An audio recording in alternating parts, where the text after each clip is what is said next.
was restarting it. Okay, my odd everybody. Wow. Okay, my odd. Welcome to all for joining us for this morning for or afternoon now for our regularly scheduled communion. Mm-hmm. We'll get started with our daily prayer and then we'll dive in to our conversation for the day.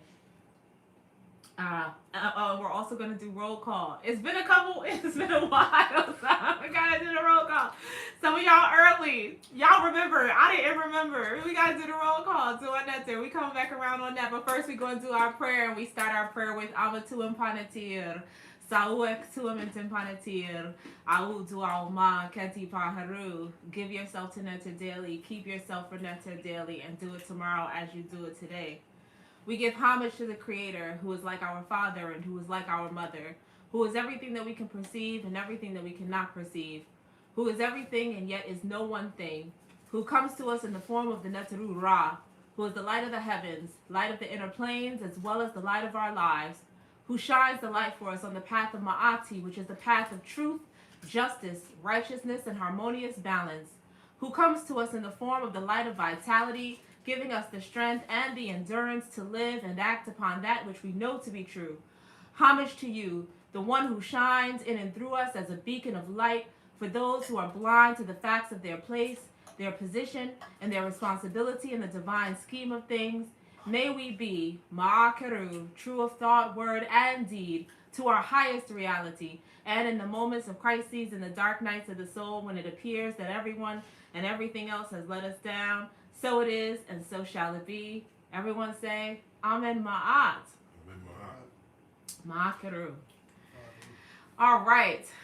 So, some of y'all already told us where y'all hailing from. Let me go back into the chat, but it's time for the roll call.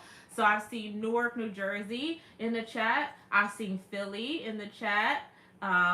Dallas, Texas is in the chat. Who else is here? I think that's it for Facebook. YouTube was popping a minute ago. Let me go over there and see what's going on. East Orange, New Jersey, Oakland, California, White Plains, New York, Flint, Michigan, Philadelphia, Hyattsville, Maryland, Hillside, New Jersey, Cleveland, Ohio, I think I saw. Oof, goodness. All right.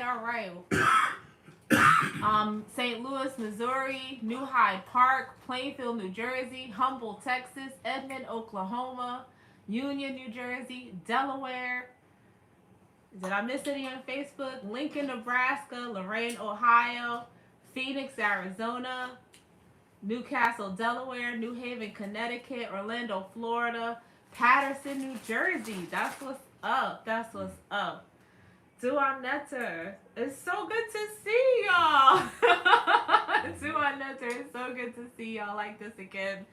What's one thing that's been missing from our in-person services is the roll call. We know that y'all are still with us, watching us, and learning with us and growing with us, but we don't get a chance to connect with y'all in this way when we're in person. So we're so grateful to have this opportunity to see y'all names popping up again. A lot of names I recognize.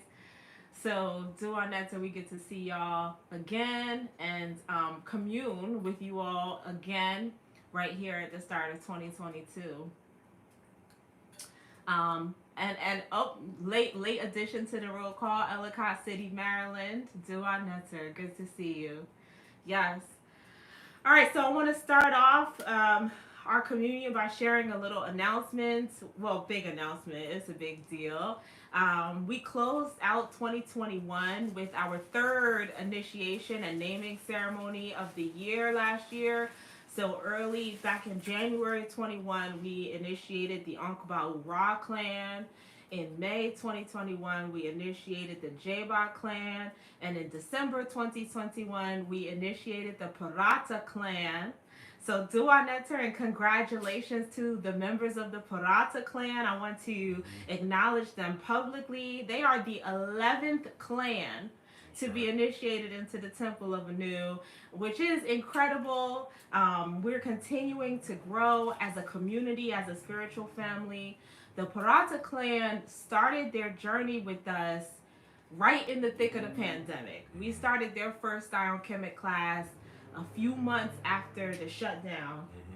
And so it's been really heartening and encouraging to see that in the midst of all this chaos, in the midst of all this trauma, in the midst of everything that's going on, that's like shaking up our world, that's shaking up our normal, like changing everything for us and making this like remaking this world, right? Like we're not gathering the way we used to. We can't hug the way we used to. We're not working the way we used to. Like everything was changing.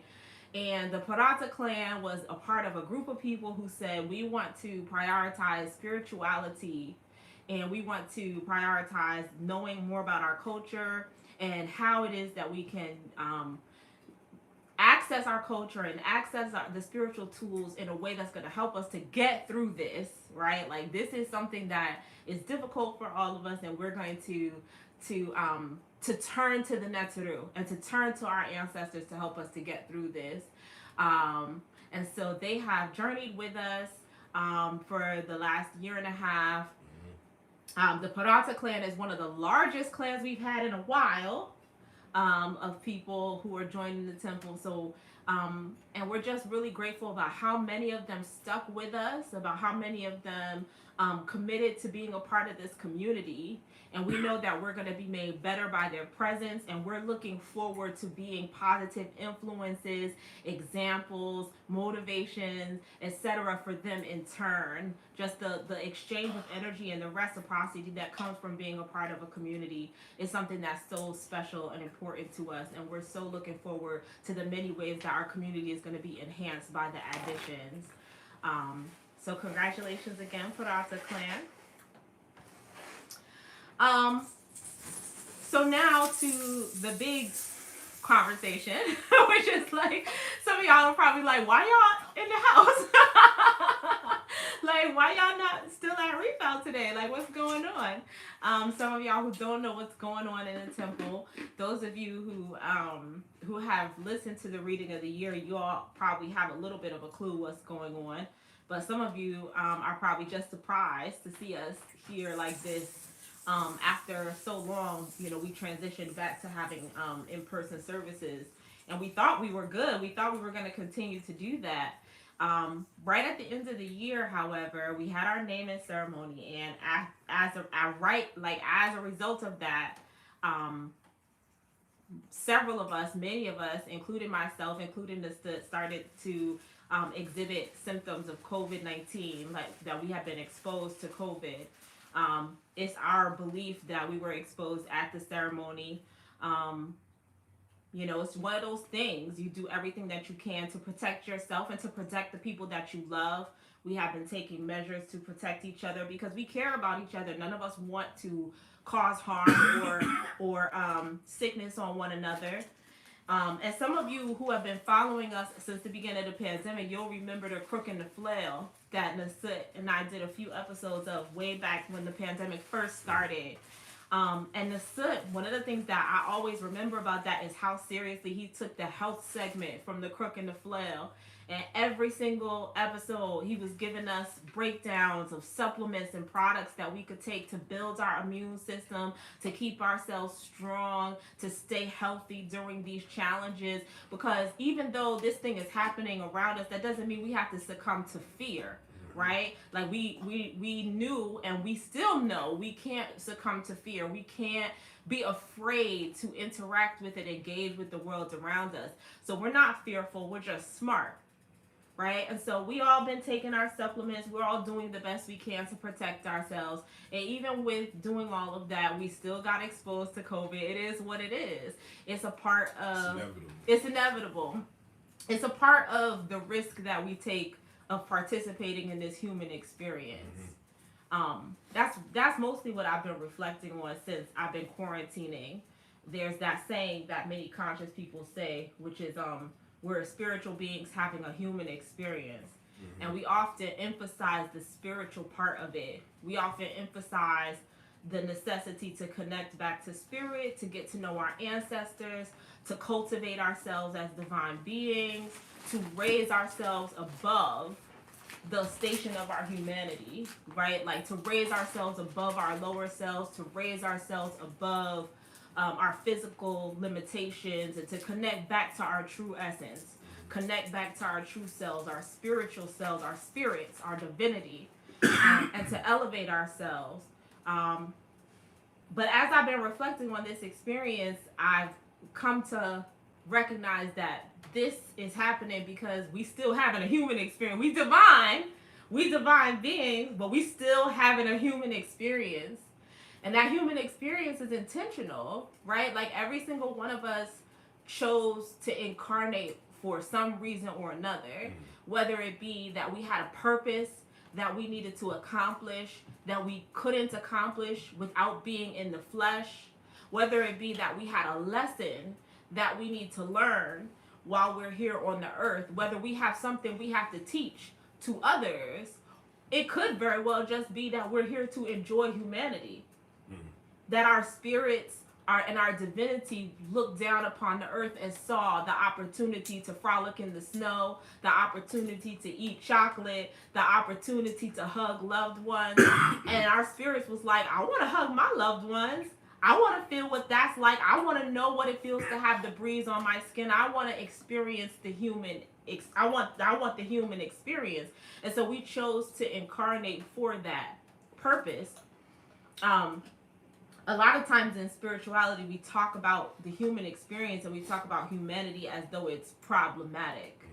And that really does a disservice to the fact that we all chose to be here, and that there's some greater experience and there's some greater lesson and there's some greater love for us to get from being here.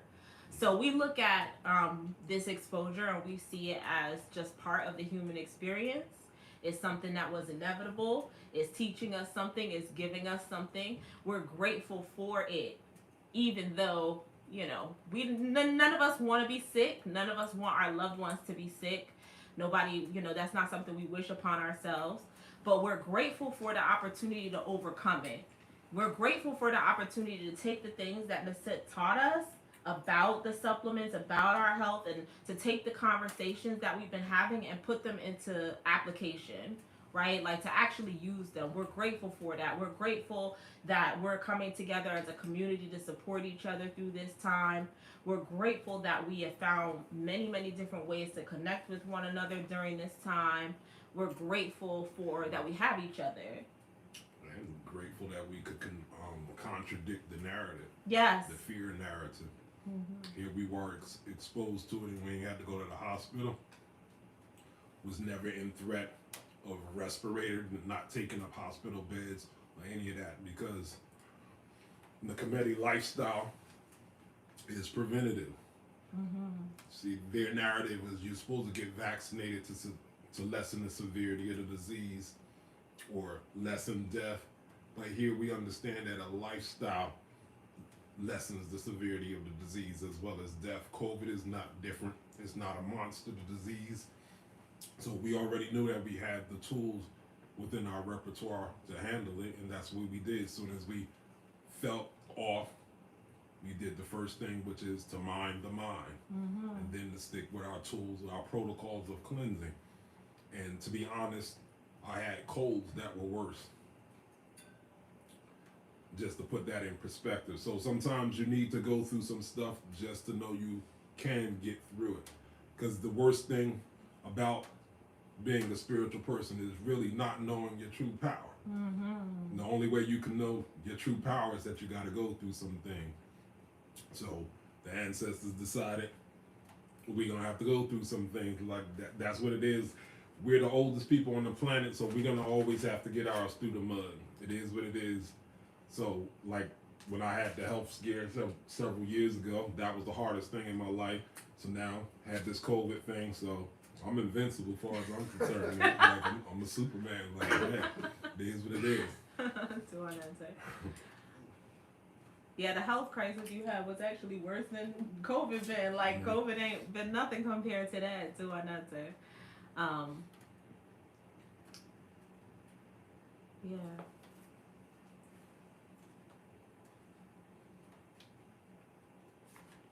I was talking a little bit about the human experience, and I want to also talk about the importance and the value of community and having one another, we just came through our holiday season. We celebrated Asar back at the winter solstice, which is a holiday that we call or refer to in the Temple of Anu as Weben Jed, where we raise the Jed pillar.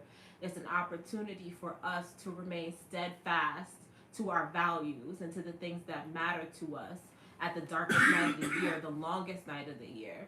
And it's an opportunity for us to reaffirm our stability and our strength, and that we find our stability and our strength in Ma'at, in Ankh, in Ma'at, in living righteously, in living well, and in doing good things. And so no matter how dark it gets, no matter how challenging it gets, no matter how much we got to go through the mud, no matter what is slung at us, no matter how difficult it may seem, we're always going to turn back to our culture. We're always going to turn back to our tools to get us through. That's what Weben Jed represents to us. And so we celebrated that at the winter solstice. And then shortly after that, we celebrated Masharu, which is the birth of Heru, or the birth of the light. Because a few days after the winter solstice, what happens in the cosmos is that the days start to get longer again. And we recognize this, our ancestors recognize this as a rebirth of hope and a rebirth of opportunity.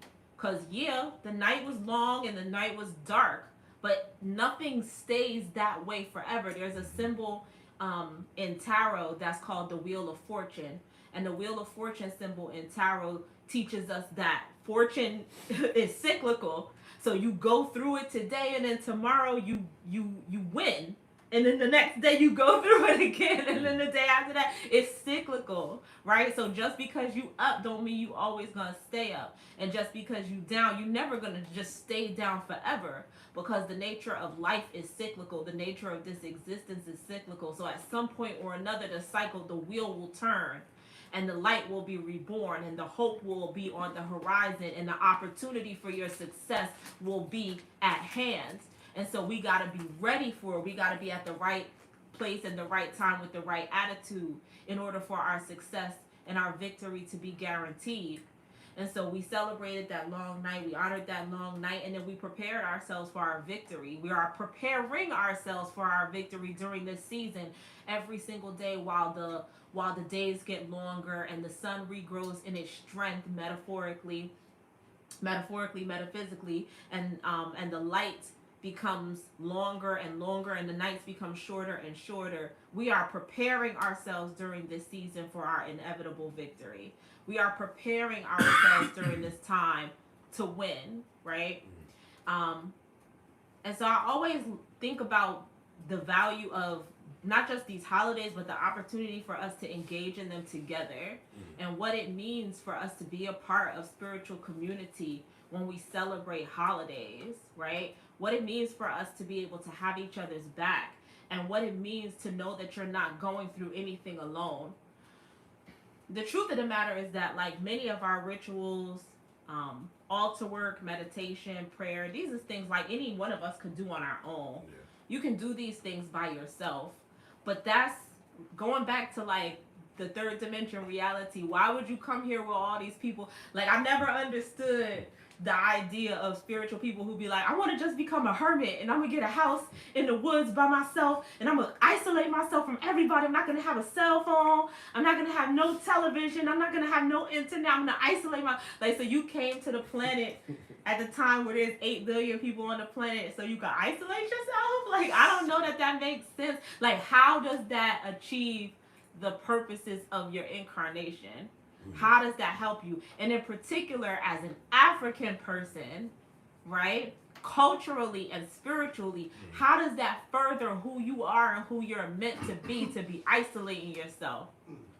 There's not a single expression of African culture that would ever advocate for us to isolate ourselves. That's completely anti-African culture. That's completely anti everything that Africans believe, all up and down across the continent, all throughout every period of time. There's that proverb that says, if you want to go fast, go alone, but if you want to go far, go together, right? And so just from that proverb, we understand, it's not a Kemetic proverb, but y'all know it's an African proverb. I know y'all heard that before. Just from that proverb, we understand that African people see the value in community. African people see the value in being together. And when we say go far, I hear that, and I don't think my ancestors are talking just about like literal distance. They're talking about like if you want your culture to last forever, if you want the teachings to impact your children's children's children, if you want your legacy to live forever, if you want your name to go far, if you want your name to live forever, go together, right? And I also think I love that because I think about that quote and I realize that it takes the pressure off of us in terms of what it is that we have to accomplish as individuals. Like, if we want to go far, go together. That means your greatness is my greatness. I don't have to do great things by myself, right? Like, I don't gotta be Beyonce by myself. I could be Beyonce's hairdresser. I could be Beyonce's stylist. I could pick out her shoes every day. We gonna go far together. Do you understand what I'm saying? The philosophy in that if I help you be great, then I'm being great by proxy, because how can you be great if the people around you are not great? That's what it means to go far together. It means that your greatness is built with my greatness, alongside my greatness, on top of my greatness. We're accomplishing something together. We look up at this monument that we put together, and all of our names is on this. Okay, like maybe you put down more stones than I put down, or you carried the heavier stones. So what? It's all of our monument together. None of us, this monument would not be able to be built without the contributions of all of us. That's what it means to go far together. So it doesn't matter who carries the heaviest rock, or who carries the most rocks, or who moves the fastest, or who moves the slowest. What matters is that each of us do what we can do in our time to build something that's going to live forever. And we do it together, and then we celebrate it together, and we take care of it together, we nurture it together, we make sure it doesn't fall together. Whatever it is that we build is going to live in posterity. We know this is to be true because we look at what our ancestors built. Those monuments in Egypt, like they be looking at them now and they like, modern technology could not build these pyramids.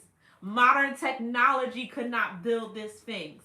Like, modern technology could not do the things that our ancestors did, and yet they found a way to do it, and they did it together.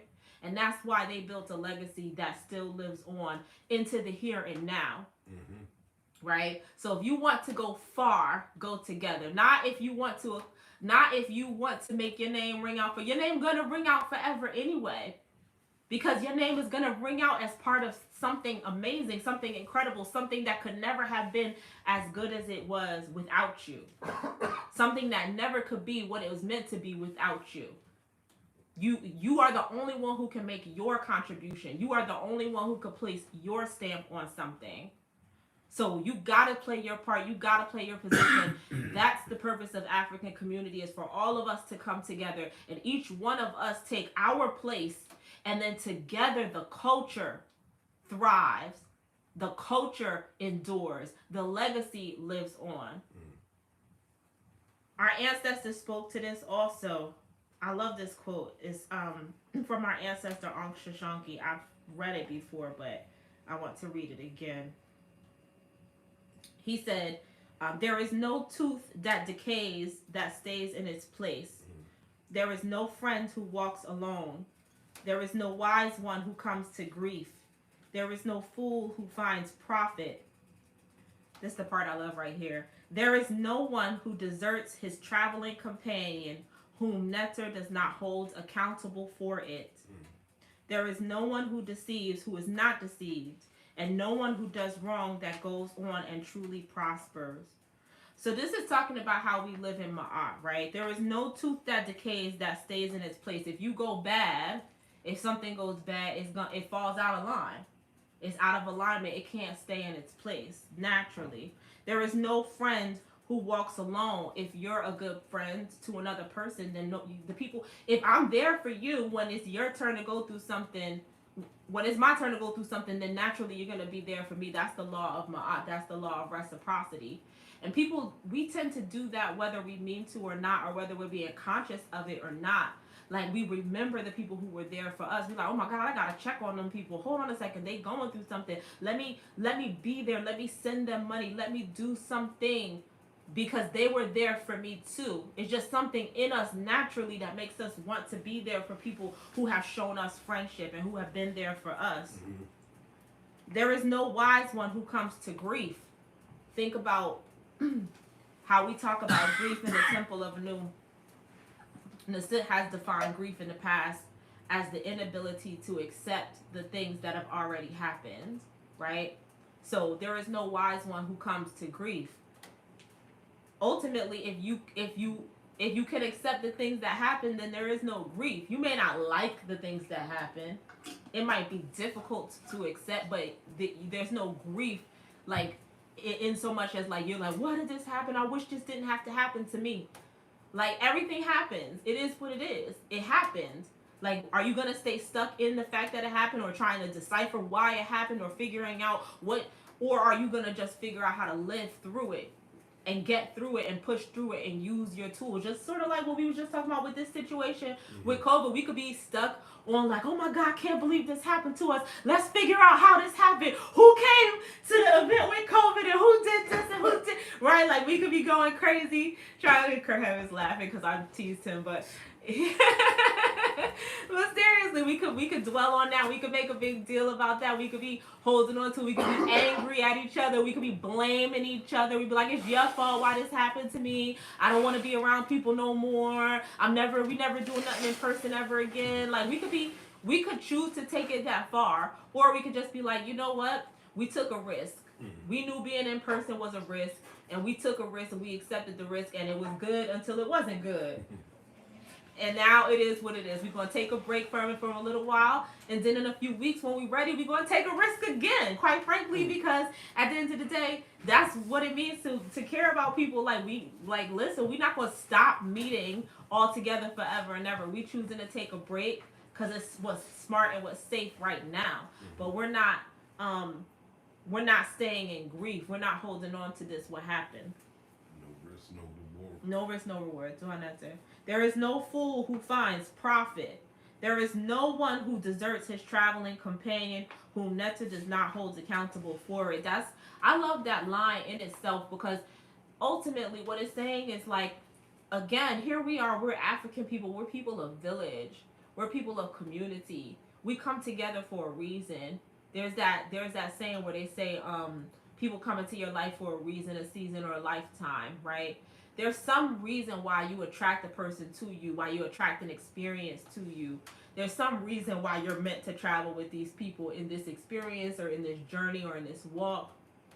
And so here we are all walking together, especially those of us who are initiates at the Temple of Anu. We chose to walk together, right? Like you went through classes, you went through lessons and tests, and you came out on the other side and you were like, I want to be a part of this spiritual community. I want to be a part of this family. I accept these people as my traveling companions.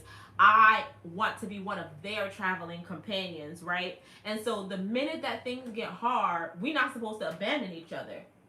That's the time we need each other the most, is when things get hard, when things get rough. When there becomes bumps in the road, when there becomes things that we encounter that we didn't anticipate or we didn't know we was going to have to anticipate together.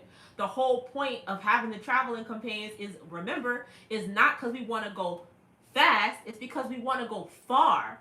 So we're supposed to stick with each other, even through the bumps in the road, even through the challenges. That's why we got to have conflict resolution skills.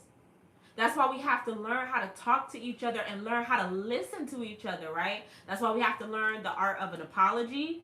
That's why we have to learn the art of forgiveness and acceptance.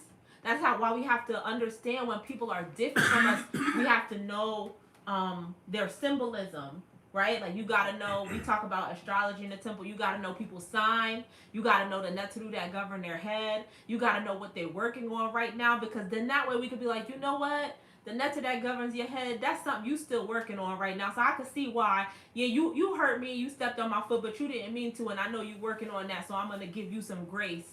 Because in a few weeks or a few months, I don't know it today, but in a few weeks and a few months, I'm going to need some grace. Because I'm going to step on your foot, and you're going to have to give me some grace through the thing that I'm working on right now. You're going to help trigger a lesson for me. So right now I'm going to give you grace so that I'll be in a position to receive grace when the time comes. But we as African people, we don't abandon our traveling companions. We stick to them. We hold fast. We support each other. We have each other's back. We celebrate with each other and we struggle with each other. That's the goal. That's what we're here for. So I just wanted to say that I've been thinking a lot about why are holidays important? Why are holidays important? Why are holidays sacred? And why do we need to have holidays and rituals and ceremonies where we come together? Right? I really have been thinking about that because probably because I miss it. You know what I mean? Like we've been in COVID, we've been in this situation now for almost 2 years, and things have not gotten back to the old normal. There's not going to be no old normal no more. And we need to accept that, right? Like we're going to have to learn how to live in this new normal. This is the world that it is now, right? And we're all having to figure out how it is that we adapt to this new way of existing, to this new way of living. And not all of the answers to that can be virtual. They just can't. And some, like I just said a little while ago, sometimes we're going to have to take some risks. We're going to have to come together and see each other in person. We're going to have to do some rituals together in person. We're going to have to do some ceremonies together in person. That's just going to be what it is, right? But I have been missing rituals. I was looking forward to the Feast of Sekhmet. We had to cancel it this year, but I was very much looking forward to that and very much looking forward to getting back a little piece of the things that we felt like we lost. And even though we didn't do the Feast of Sekhmet this year, that doesn't mean that we're never doing it again. That's not what that means. It just means that this year wasn't the right time. This year it wasn't safe. And we're going to try again, and we'll listen to the Netru and we'll follow the advice of our ancestors. And when the time is right, it will happen. And we will be there with each other and for each other when that time comes. In the meantime, we will continue to do what is right and what's best with and for one another.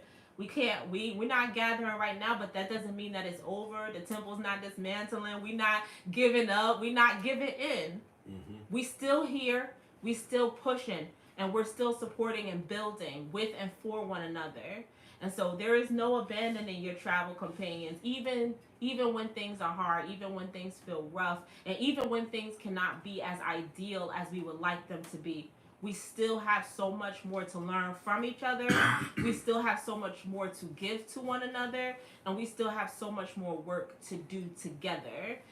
We still have a long way to travel, and so again, I ain't trying to go fast. I'm trying to go far. So we're gonna travel together on this journey, and do our netter. We will eventually reach the place. If you walk each day in the way of righteousness, you will reach the place in which you are going. Our ancestors said that to us. And so I know that as long as we continue to take our steps in Ma'at, we will get there one way or another. And I look forward to getting there with all of you. Yeah, I look forward to getting there with all of you. We'll all be there together. Do our netter.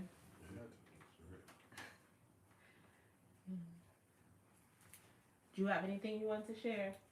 No, not this time. Okay.